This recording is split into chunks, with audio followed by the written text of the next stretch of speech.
Bonjour sur ce mercredi le 28 juillet. On est ici avec Jean-Philippe Loisel, Vincent Gutta chez les Max. Jean-Philippe.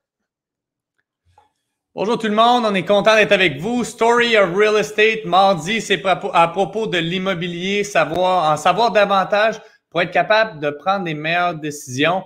Vous avez peut-être déjà entendu la phrase « Knowledge is power ». Maintenant, on va vous donner de l'information aujourd'hui. Comment fonctionnent les offres d'achat multiples? Est-ce possible avec le COVID? Comment faire pour maximiser ses chances? Ensuite, les étapes. Écoutez la vidéo afin d'en savoir davantage. On va faire une courte vidéo pour vous éclairer sur les démarches. En fait, Story of Real Estate, on va vous éclairer un peu. On a eu des offres d'achat multiples. Vincent, 8 ou 9 offres hier? 9 offres hier, Jean-Philippe. 9 offres d'achat. Maintenant, on va vous expliquer qu'est-ce qu'on fait lorsqu'on a 9 offres d'achat. 9 offres d'achat, ça veut dire qu'on les reçoit. On négocie avec les acheteurs à partir du moment qu'on reçoit la première offre. On informe tout le monde. Ensuite, on communique avec les courtiers. On s'assure que tous les acheteurs sont informés. On met vraiment beaucoup d'énergie puis on mousse la transaction. Ça veut dire qu'on veut s'assurer que le plus grand nombre d'acheteurs sont informés de la situation puis on les motive à rentrer dans le bateau, à rentrer dans le jeu de la négociation, de la surenchère, et ainsi de suite. Ça nous permet justement d'obtenir des meilleurs résultats. On vous a déjà parlé dans le passé, il y a quelques semaines, qu'on a vendu des propriétés 20, 30, 40, 50 000 par-dessus le prix demandé. Donc, on est là pour vous démontrer que c'est possible. C'est même possible dans certains cas de se rendre jusqu'à 100 000 par-dessus le prix demandé. Maintenant, lorsqu'on présente les offres d'achat, Vincent, lorsque tu présentes les offres d'achat, on a un tableau généralement qu'on montre vraiment toutes les conditions.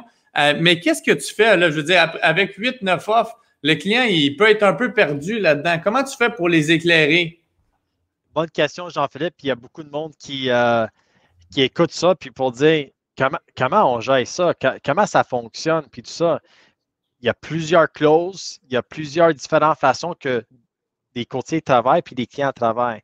C'est juste pour vous aviser aujourd'hui, on est dans un marché quand même super actif. D'abord, les acheteurs ont besoin de guider dans une certaine manière que ce n'est pas vraiment le temps pour négocier quand il y a plusieurs offres comme ça. Et il faut mettre les meilleurs délais en place. Quand on parle de meilleurs délais en place, on montre est-ce que le client a la mise de fonds pour acheter la propriété? Est-ce que la qualification bancaire est faite à jour? Est-ce qu'on parle avec le courtier hypothécaire on va dire, qui va financer le client? Ensuite, est-ce que le client va mettre un dépôt sur la propriété? C'est quoi les dates d'occupation? Est-ce qu'il y a la flexibilité dans l'offre d'achat? D'abord, il y a plusieurs étapes comme ça que va faire un offre gagnant dans une transaction quand il y a 8-9 offres sur la table. Absolument, absolument. Puis certains peuvent se poser la question, oui, mais là, à partir du moment qu'on a reçu 8-9 offres, on devrait monter de combien par rapport au prix demandé? Puis les gens souvent se posent la question. Mais dites-vous, faites juste vous donner un peut-être ballpark. Si, mettons, le marché en ce moment est tellement dynamique que vous pouvez ajouter un 2 par offre d'achat qui est présenté. Ça veut dire 9 fois 2, ça fait 18 18 de plus que 920 000 $. Ça vous donne une idée globale de où est-ce qu'on s'en va. On n'est pas une offre d'achat à 940 000 là, à ce moment-là. Donc, juste pour être sûr que vous positionnez, comme Vincent l'a mentionné, d'avoir une préqualification qui est à jour, d'avoir vraiment un dossier qui est complet, qui est précis et qui permet aux vendeurs de vraiment voir qu'on se rend à la ligne d'arrivée. Maintenant, comme vendeur, comment maximiser ses chances? Bien, on doit avoir une mise en marché qui est proactive. On doit créer une synergie alentour de la propriété, idéalement des blocs de visite qui sont déjà préprogrammés avec des horaires de 15 à 20 minutes par visite. On doit à ce moment-là avoir le plus grand nombre de photos, mais d'avoir un produit aussi qu'il n'y a pas tant en demande. Ça veut dire que si on met un produit sur le marché, puis il y en a 6 que les 6 voisins se mettent sur le marché la même journée, c'est sûr que ça va être plus difficile de créer une surenchère que si on est dans un marché où est-ce on crée une certaine rareté. Donc, idéalement, on ne veut pas 25 compétiteurs alentour de chez nous. C'est normal d'en avoir quelques-uns, mais on veut avoir à ce moment-là un produit qui se démarque de la compétition pour créer une certaine rareté puis quelque chose de spécial auprès des acheteurs. Le marché va de plus en plus vite et j'estime que ça ne va pas aller en ralentissant. C'est plutôt rare qu'une propriété reste sur le marché 6, 9, 12 mois sur le marché. Ça arrive, par exemple. Malheureusement, ça arrive encore pour ces vendeurs-là. Mais je vous dirais, mettez des stratégies en place, soyez à l'écoute, trouvez des façons justement de maximiser les chances de vente. Pour les autres, ça va très vite. Donc, assurez-vous d'être bien positionné dès le départ. Vincent, ça résumait un petit peu tout ça. As-tu un petit message à dire soit acheteurs ou vendeurs dans le marché avant qu'on les laisse pour une belle journée pour un beau mardi?